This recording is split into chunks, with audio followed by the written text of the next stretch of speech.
오늘 지난주에 이어서 불뱀에 물린 원인과 대책에 대한 두 번째 말씀으로 이어갈 겁니다.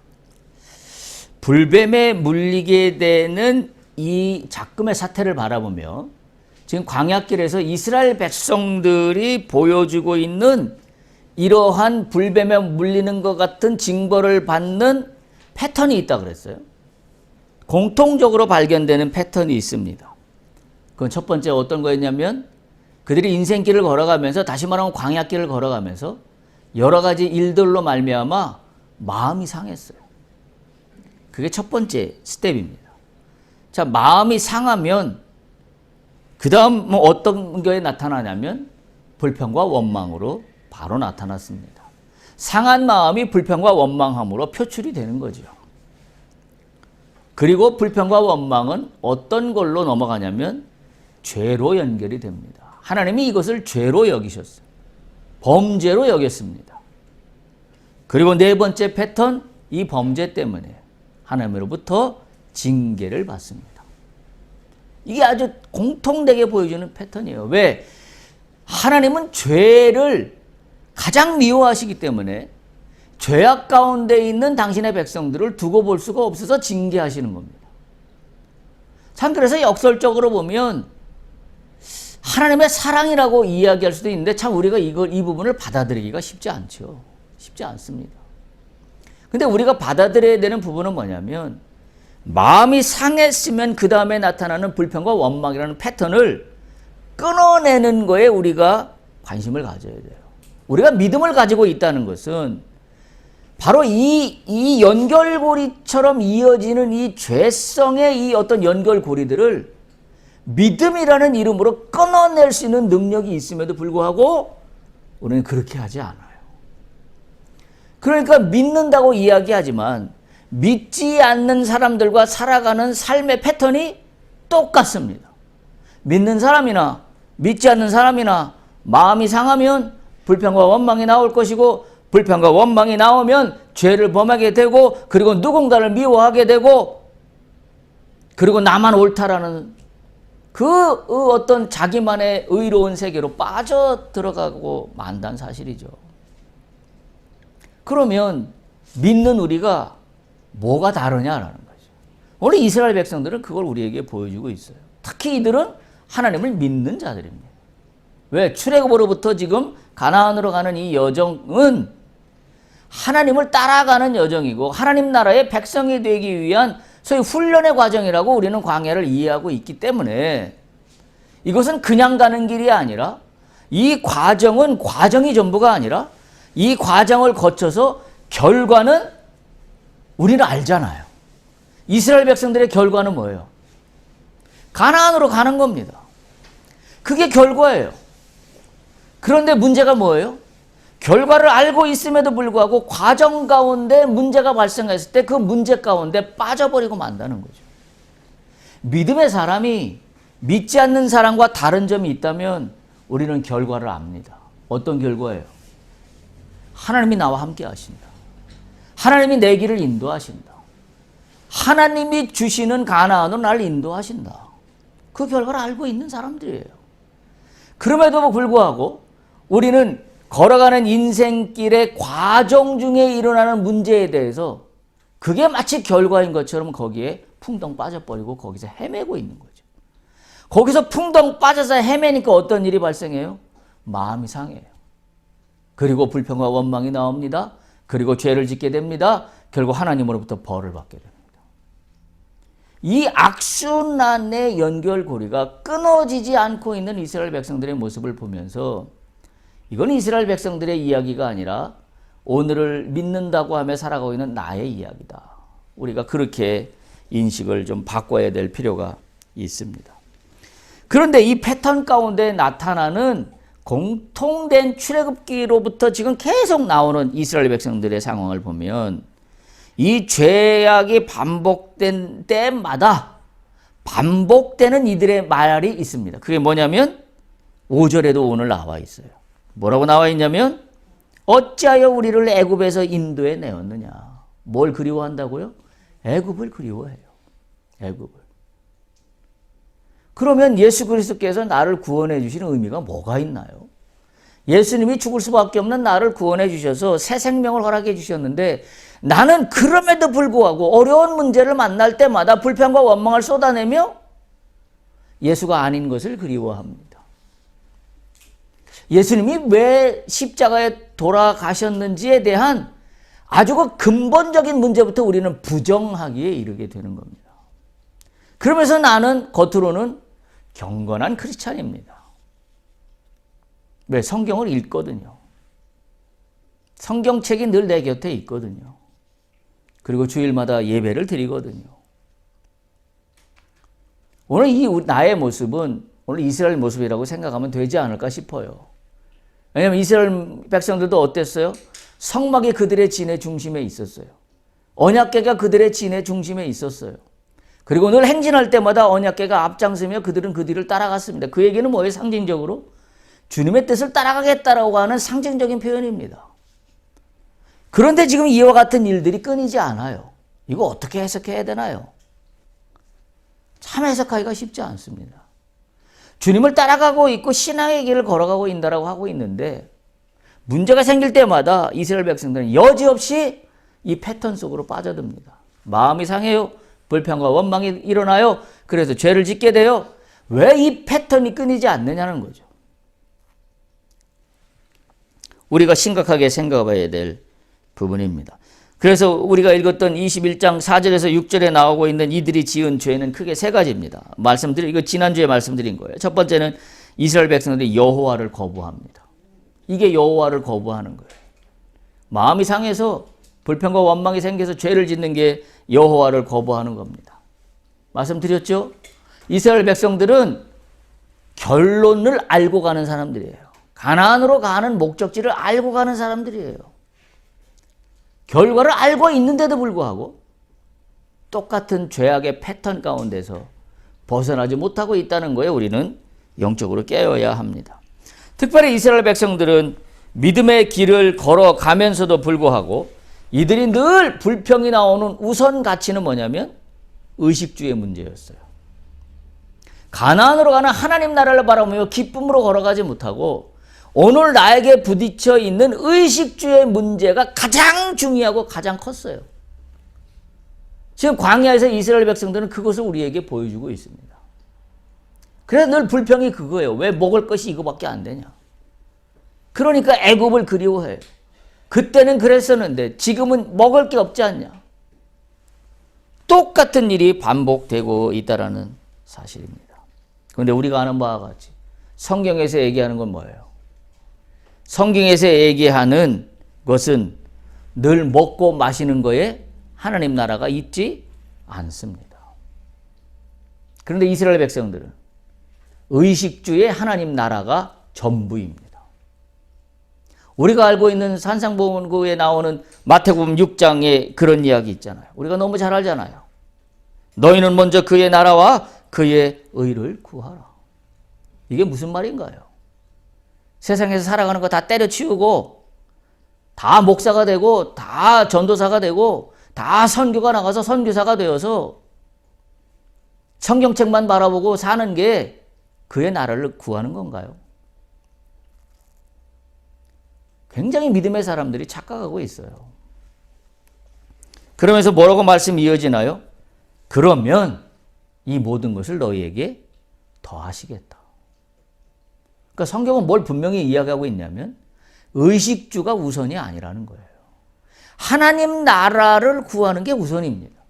하나님 나라의 가치에 내가 적합한 옷으로 갖춰져 입는 것이 우선이에요. 그러면 너의 의식주의 문제는 내가 더하여 주리라.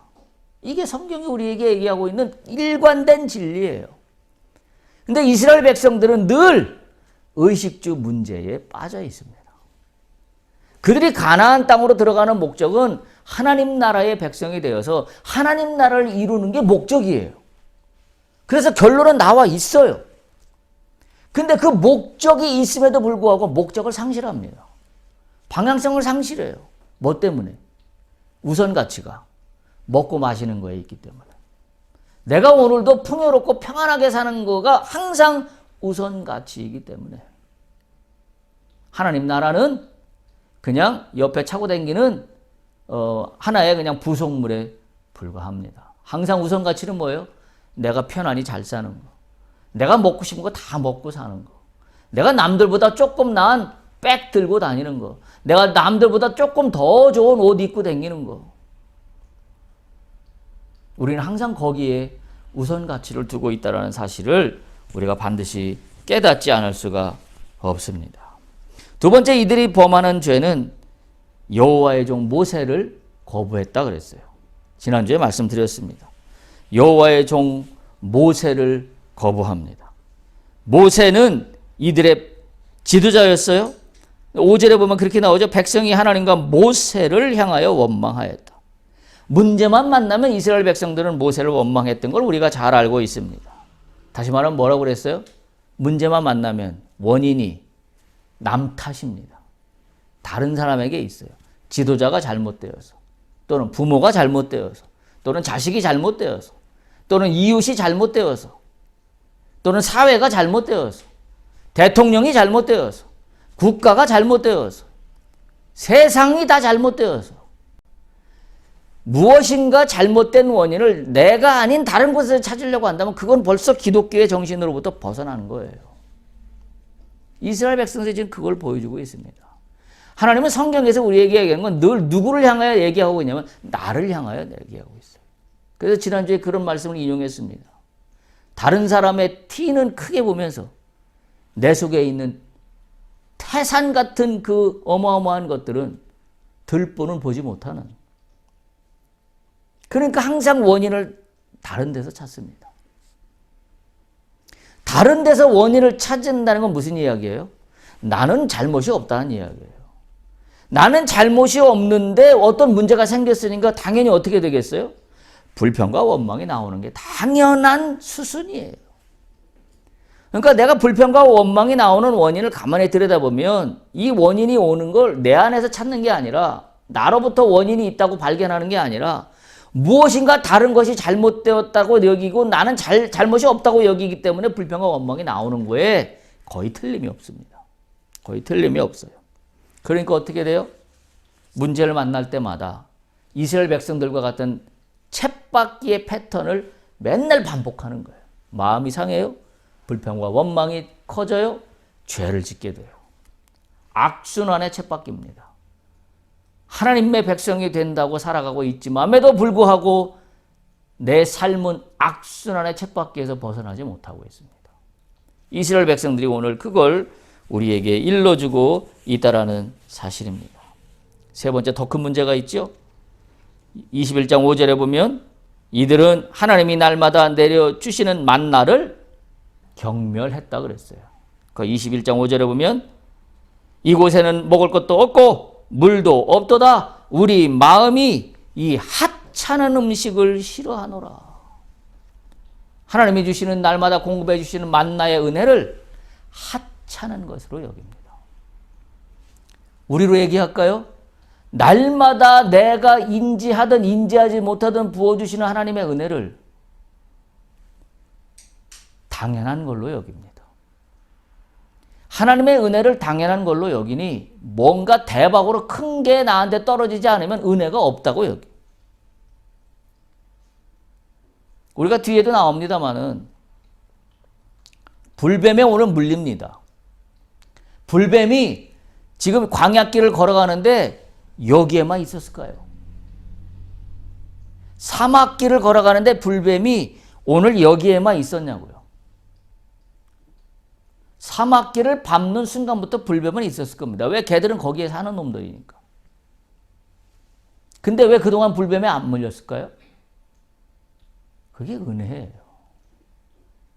내가 인지하지 못했기 때문에 은혜가 없다라고 여기면 우리는 정말 말초적인 동물 같은 신앙입니다. 인간이 아니라 동물 같은 존재라고 나 스스로를 우습게 여기는 겁니다. 내가 인지할 때만 은혜고 내가 인지하지 못하는 은혜는 은혜가 아닌가요?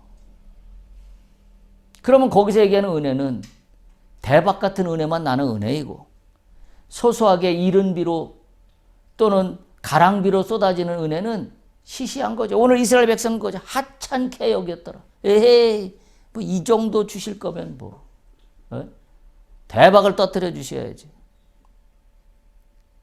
굉장히 영적으로 아주 심각한 이야기가 아닐 수가 없습니다. 이 하찮은 음식을 싫어하노라.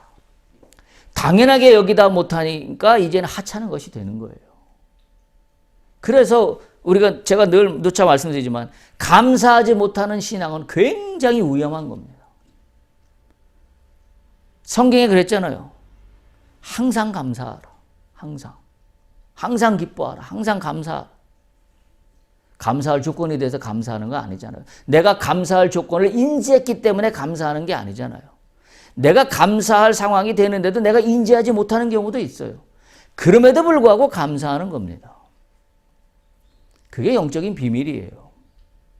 근데 이스라엘 백성들은 먹을 게 있는데도 불구하고 감사는커녕 당연하게 여기는 건커녕 하찮게 여겼습니다.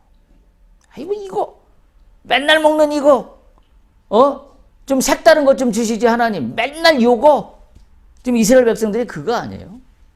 그러니까 하찮게 여기게 되는 겁니다. 오늘 본문 21장 4절과 6절 그리고 신약성경 마가복음 한 부자의 이야기 이 마가복음 10장 17절에 22절 말씀의 병행을 통하여 우리가 다시 한번 이 믿음의 길에서 어떻게 가는 것이 불뱀에서 물리는 것로부터 내가 대책을 세울 수 있는 것인지를 우리가 다시 한번 말씀으로 함께 나누고자 합니다. 불뱀에 물렸어요. 21장 6절 보세요. 오늘 민수기 본문 21장 6절을 보면 여호와께서 불뱀들을 백성 중에 보내요. 불뱀을 누가 보냈냐면 여호와께서 보냈다라고 기록하고 있습니다. 이것만 딱 놓고 보면 여호와는 나쁜 신이에요. 그렇죠? 우리가 믿음의 사람들이 성경을 이런 식으로 해석한다고요. 이걸 거꾸로 얘기하면 뭐예요? 앞뒤 얘기 다 잘라버리고 좋은 얘기만 똑 떼요. 예를 들면 여기서 반대로 해서 여호와께서 나를 보호하셔 죽지 않게 하셨다라고 하면 우리는 그것만 똑 떼어납니다. 백성을 물게 하심으로 6절 이스라엘 백성 중에 죽은 자가 많은지라. 여호와께서 불뱀들을 백성 중에 보내어 백성을 물게 하심으로 이스라엘 백성 중에 죽은 자가 많더라. 불뱀은 오늘만 있었던 이야기가 아니에요. 말씀드린 것처럼. 사막 가운데 늘 거기에 살아가는 놈이 불뱀인데 그동안 하나님께서 보호해 주셔서 불뱀에 물리지 않고 광야길을 걸어가게 하셨다는 사실을 이스라엘 백성들은 인지하지 못하고 있습니다. 그게 더 큰 문제예요. 오늘 나는 어떻습니까? 소소하게 하나님이 내 삶을 인도하고 보호해 주시다는 것을 느끼지 못했기 때문에 하나님은 나에게 은혜를 베풀지 않고 계시다고 우리는 생각하고 있지 않나요? 내가 느끼지 못하기 때문에 그렇다고 여기지 않느냐는 거죠. 아마 이스라엘 백성들은 이런 위험을 느끼지 못했을 것입니다. 왜냐하면 불뱀이 그동안 이스라엘 백성들을 물지 못하도록 하나님이 보호하셨기 때문입니다. 우리가 이 사실을 분명히 깨달아야 합니다. 그런데 이들이 이 패턴에서 벗어나지 못하자 마음이 상해서 불평과 원망을 하고 그래서 죄를 짓게 되는 이 패턴에서 벗어나지 못하자 하나님은 결단을 내리십니다. 이들을 데리고 가나안으로 가는 건 아무 의미가 없다. 하나님 우리 지금 이 불뱀 사건 보지만 한두 번 속으셨나요? 출애굽할 때부터 지금까지 한두 번 속으셨냐고요. 또 속고 또 해결해주고 또 속고 또 해결해주고 하나님 이제는 결단을 내리셨어요. 심판입니다.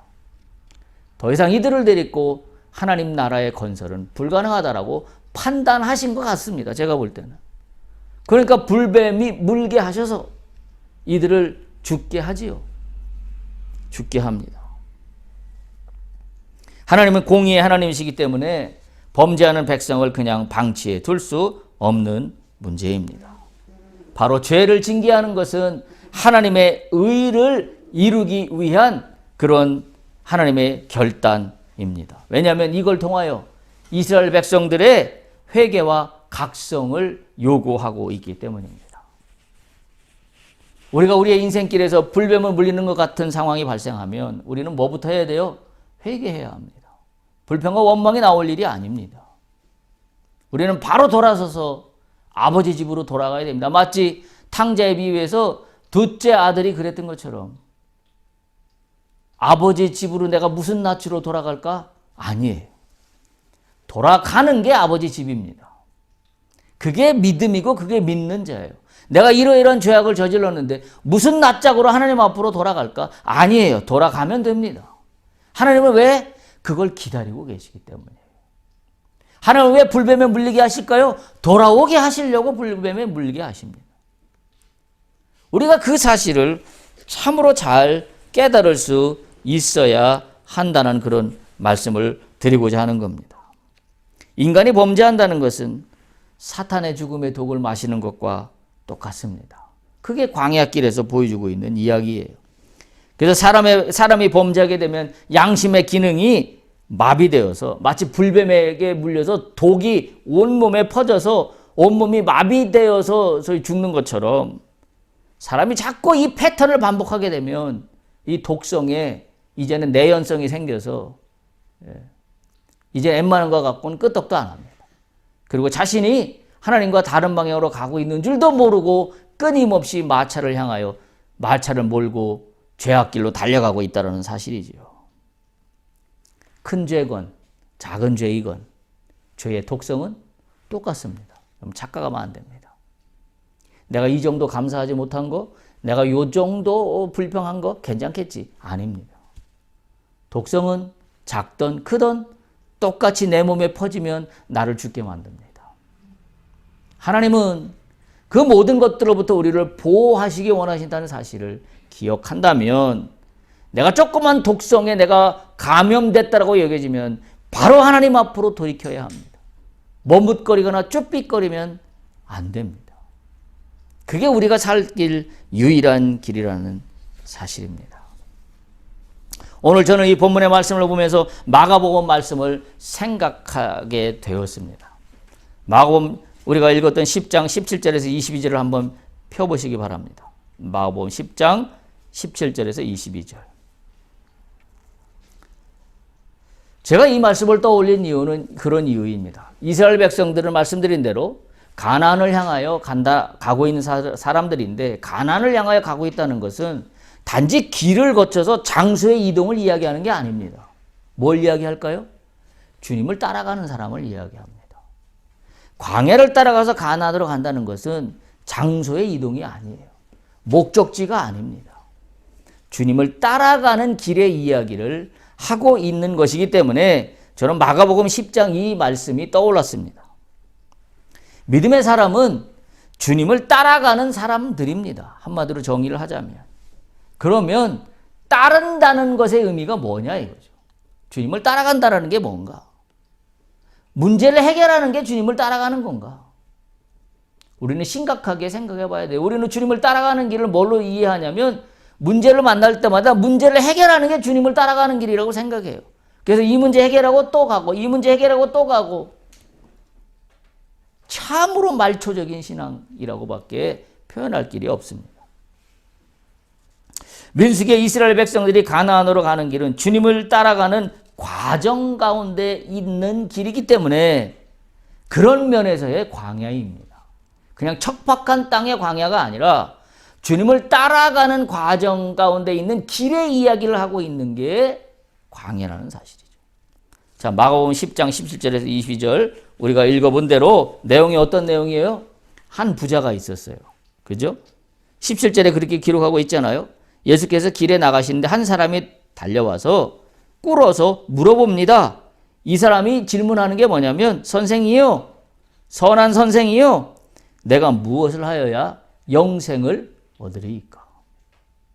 내가 무엇을 하여야 영생을 얻으리이까? 이게 이 부자의 질문이에요. 자, 그런데 보면 이 부자는 성경을 잘 아는 사람입니다. 계명을 잘 알고 있는 사람이에요. 그래서 이 사람이 믿는 자라고 뭐하고는 여기 기록되어 있지 않지만 제가 판단하기는 믿는 자입니다. 하나님을 믿는 자예요. 왜냐하면 성경을 너무 잘 알고 있어요. 왜냐하면 19절에 예수님이 이렇게 말씀하시잖아요. 네가 계명을 안 하니 예수님이 이 사람에게 네가 계명을 잘 알고 있잖아 라고 말씀하세요. 그러면서 살인하지 말라, 간음하지 말라, 도둑질하지 말라, 거짓 증언하지 말라, 속여 빼앗지 말라, 내 부모를 공경하라. 네가 이 계명을 잘 알고 있잖아. 그랬더니 20절 보세요. 이 부자가 뭐라고 합니까? 여짜오되 선생님이여 이것은 내가 어려서부터 다 지켰나이다. 율법적으로 문제가 없다는 이야기예요. 그래서 이걸 추론해 볼 때 이 부자는 믿는 자임에 틀림이 없는 사람입니다. 어렸을 때부터 제가 잘 지켰대요. 우리로 얘기하면 어렸을 때부터 교회 열심히 다녔답니다. 똑같은 이야기입니다. 내가 어렸을 때부터 다 지켰나이다. 저는 이 구절에서 참 뒤통수를 맞은 것 같았어요. 여러분은 어떠신가요? 이게 그냥 문자가 아니라 여러분도 아마 그런 성령의 도우심으로 느낌을 받았으면 돼요. 내 믿음의 현주소가 아닌가. 주여, 내가 어려서부터 다 지켰나이다. 내가 신앙생활 한두 해 하지 않은 거 주님 아시잖아요. 내가 처음에 어떻게 주님을 만났는지 아시잖아요. 그리고 그때부터 지금에 이르기까지 내가 얼마나 교회에 열심히 나오며 예배를 열심히 빠지지 않고 드리려고 노력했는지 주님 아시잖아요. 꼭 이 얘기 같지 않습니까? 내가 어려서부터 다 지켰나이다. 이 부자의 한마디가 오늘 우리의 이야기를 하는 것 같았습니다. 자, 그랬더니 예수님이 말씀하세요. 이제 부자가 자기의 항변을 다 했습니다. 나는 꺼리낌이 없어요. 어떻게 하면 영생을 받을 수 있습니까? 예수님이 뭐라 하실까 기다리고 있습니다. 그랬더니 21절 앞에 그렇게 이야기하세요. 네가 아직도 한 가지 부족한 것이 있다. 참 의외지요. 잘했다 할 줄 알았는데 잘했다. 네가 계명을 다 지켰으니 이제 너는 영생을 얻었다라고 말씀해 주시기를 기대하면서 부자는 아마 나왔을 겁니다. 근데 예수님은 전혀 의외의 말씀을 하십니다. 네가 아직도 한 가지 부족한 게 있다. 그러면서 이렇게 이어가세요. 가서 내게 있는 거 다 팔아 가난한 사람들에게 나눠 줘라. 그리고 와서 나를 따르라. 멘붕입니다. 이 부자가 지금 멘붕 상태에 빠졌어요. 어떻게 했다고 되어 있냐면 22절에 보면 이 말씀으로 부자는 어땠어요? 슬픈 기색을 띠고 근심하여 예수님을 떠나갔습니다. 여러분 이 성경 구절을 어떻게 해석하십니까? 내가 갖고 있는 재산을 다 팔아라? 그래서 소위 이웃 사랑을 실천하는 것이 영생을 얻는 길이다. 그래서 내가 갖고 있는 걸 다 팔아. 다 팔아. 소위 오늘날 얘기하면 사회봉사, 공헌, 헌신. 여러분 지금 우리 가운데 있는 우리 모두에게 현재 당신이 갖고 있는 모든 걸 다 팔아. 불쌍한 이웃들을 도와주십시오. 이게 오늘 본문에서 이야기하고 있는 진정한 의미냐라는 거예요. 따른다는 게 뭐냐라는 거예요. 따른다는 게. 뭘 이야기하고 있을까요? 이 부자에게 가장 큰 인생의 우선 가치는 뭐였어요? 이거로 보면 재물이었습니다. 그가 축적한 부였어요. 이게 뭐하고 같다고 저는 여겼냐면 오늘 이스라엘 백성들이 광야길을 걸어가면서 결론이 주어져 있는데도 불구하고 반복되는 패턴을 범하는 원인은 뭐예요? 애굽이 더 좋았는데, 애굽에서는 더 맛있는 걸 먹었는데, 애굽에는 먹을 것도 풍부했는데, 애굽에는 가질 것도 풍부했는데 어디에 우선 가치를 뒀다고요? 본인이 먹고 마시는 의식주의 우선 가치를 두었어요. 이스라엘 백성들이 거기에 우선 가치를 두니까 가나안으로 가는 길이 고난의 길입니다. 기쁜 길이 아니에요. 오늘 이 부자 이야기하고 똑같은 이야기예요. 부자에게 우선 가치는 뭐예요? 재물입니다. 왜? 부자는 그 얘기를 듣고 떠나갔다고 했어요. 예수님은 왜 그 말씀 하셨을까요? 부자가 재물을 다 팔아서 이웃 가난한 자들을 도와주는 거에 행위에 초점을 맞췄을까요? 아니에요. 예수님은 그걸 뚫어보고 계신 겁니다. 네가 나를 따른다고 하면서 네가 가장 소중히 여기고 있는 재물, 그걸 너는 어떻게 해결할래? 라는 것을 물어보고 계신 겁니다. 나를 따른다는 것은 나 이외에 다른 걸 우선같이 두는 한 나를 따라올 수 없다. 라는 걸 오늘 이 예수님은 말씀을 하고 계신 거죠. 네가 가진 것이 네 중심에 있는 한 나를 따라올 수 없다. 완전히 전곡을 찌르는 예수님의 말씀이에요. 우리 이걸 문자적으로 해석하여서 내가 가진 재산 다 팔아서 이웃을 실천하면 이웃에게 나눠주면 구원의 영생을 얻을 수 있다라고 잘못 오해할 수 있습니다. 구원의 영생은 그렇게 얻어지지 않는다는 거 우리가 알아요. 영생은 그렇게 얻는 게 아닙니다. 재산을 다 팔아 이웃을 도와주는 것이 구원을 얻는 방법이 아니에요. 우리는 어떻게 구원을 얻나요? 예수를 믿기만 하면. 예수를 믿는다는 건 무슨 이야기예요? 앞으로 예수님의 삶을 따라가겠다는 이야기예요. 예수님의 삶을 따라간다는 이야기는 무슨 이야기예요?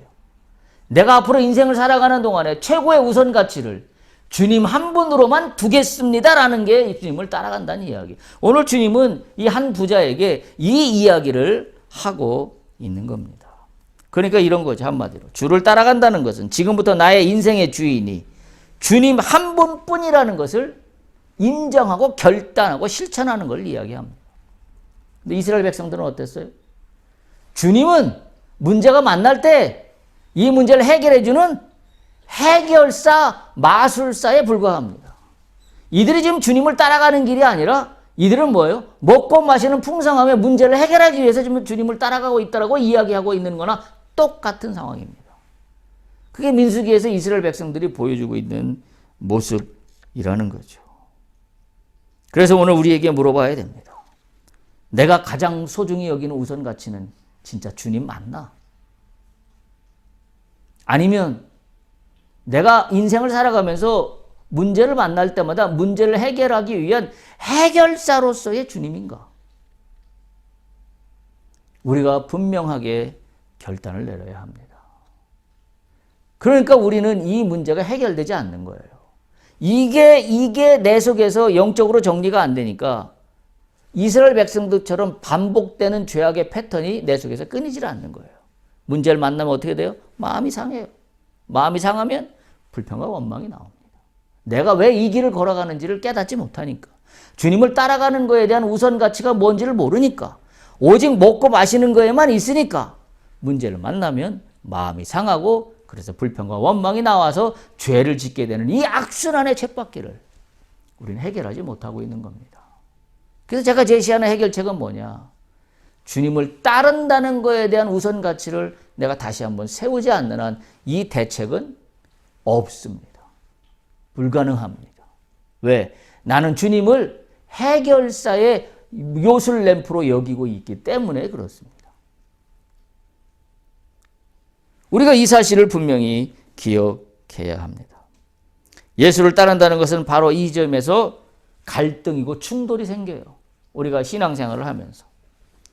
한마디로 다른 말로 표현하면 예수를 따른다는 것은 주님을 사랑하는 겁니다. 주님을 사랑할 때만 우선 가치가 여기요. 여러분 우리가 다 옛날에 우리 여기 있는 우리 청소년 한 분만 빼놓고 우리가 사랑을 해봐서 다 알지만 사랑하는 누군가 있으면 우선순위가 그 사람이에요. 그 사람이 원하는 거 하고 싶지 않아요? 그 사람이 뭘 원할까를 늘 생각하지 않습니까? 잠잘 때도 생각하고 깨서도 생각하고 하루 종일 생각하지 않았나요? 그 사람이 뭘 좋아할까? 뭘 원할까? 우리가 주님을 따른다고 하는 것은 그와 똑같은 겁니다. 주님이 뭘 원하실까? 지금 이 순간에 주님이 뭘 가장 나에게 소망하실까? 그게 따르는 길이에요. 그게 대책입니다. 주님을 사랑하지 않으면서 주님의 길을 쫓을 수 없습니다. 주님을 사랑하지 않으면서 주님을 따른다고 하는 외형적이고 형식적인 신앙으로는 대책이 되지 않는다라는 사실입니다. 그래서 주님을 사랑하지 않으면서 율법적으로 신앙을 가지는 사람은 바로 그와 같은 문제에 봉착하게 됩니다. 자신의 의식주만을 풍요롭게 하는 말씀만 쫓아갑니다. 하나님 나라는 별 관심이 없습니다. 그러니까 주님의 사랑은 그냥 성경책에 쓰여 있는 좋은 문구에 불과합니다. 그리고 우리는 주님을 언제 사랑한다고 고백하냐면 내 문제가 해결됐을 때 나는 주님을 사랑한다고 고백합니다. 내 문제가 해결되지 않는 상태에 남아있을 때는 우리는 절대로 주님을 사랑한다고 고백하지 않습니다. 주님 왜 이러시나요? 왜 이 문제 해결해 주시지 않나요? 그건 사랑하는 사람의 자세가 아닙니다. 그러다 보니 주님을 사랑하지 않는 사람은 신앙의 길을 가면서 지칩니다. 쉽게 피곤합니다.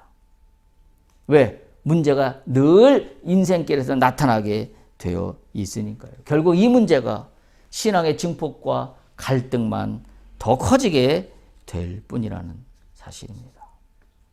불뱀은 사탄의 다른 이름이라고 볼 수 있습니다. 그렇다면 불뱀에 흔들리게 되는 신앙과 삶에서부터 우리는 반드시 정리할 수 있어야 한다는 사실이에요. 그래서 우리가 이 불뱀을 바라보며 우리의 대책이 하나님으로 말미암아 어떠해야 되는가라는 것을 우리가 생각해 보지 않을 수가 없습니다. 우리가 너무나 잘 아는 말씀입니다. 경건의 모양은 있으나 경건의 능력이 부인하다. 경건의 능력은 부인한다. 이스라엘 백성들은 경건의 모양은 있습니다. 그러나 그거로부터 능력이 나오지 않습니다. 왜? 주님을 사랑하지 않기 때문에. 그들의 우선 가치가 의식주에만 한정되어 있기 때문에. 참 서글픈 일이죠. 가나안에 들어가는 목적이 분명히 주어져 있음에도 불구하고 이들은 의식주가 우선입니다. 그러니까 이들은 지금 잘못 이해하고 있는 것 같아요. 하나님이 가나안으로 옮겨주시는 것은 단지 이들에게 삶의 터전을 마련해 주시는 의식주의 문제를 해결하는 것으로 착각하고 있는 것 같아요. 그게 아니잖아요. 가나안으로 이들의 백성을 인도하신다는 하나님의 마음은 거기서 하나님 나라를 건설하기 위해서예요. 근데 이들은 자신의 먹고 마시는 걸 위해서 가나안으로 가고 있다고 생각하고 있는 것 같아요. 그렇게 말씀을 주시는데도 그 말씀의 의미가 뭔지를 깨닫지를 못해요. 귀가 막혔어요. 눈이 멀었어요. 왜? 그들의 항상의 우선순위의 가치가 의식주에만 있기 때문에 다른 건 들리지도 않고 보지도 못합니다. 그게 그들의 문제라는 사실이에요. 정리하겠습니다. 우리에게 왜 경건의 능력이 나타나지 않나요? 우리에게 왜 고난의 문제가 닥칠 때마다 불평과 원망의 이 텟바퀴 도는 악순환에서 벗어나지 못하냐 말이죠. 오늘 이스라엘 백성이 불뱀에 물리는 사건에 직면합니다. 하나님이 이들을 미워해서? 아니에요. 하나님이 이들을 고쳐 쓰시려고.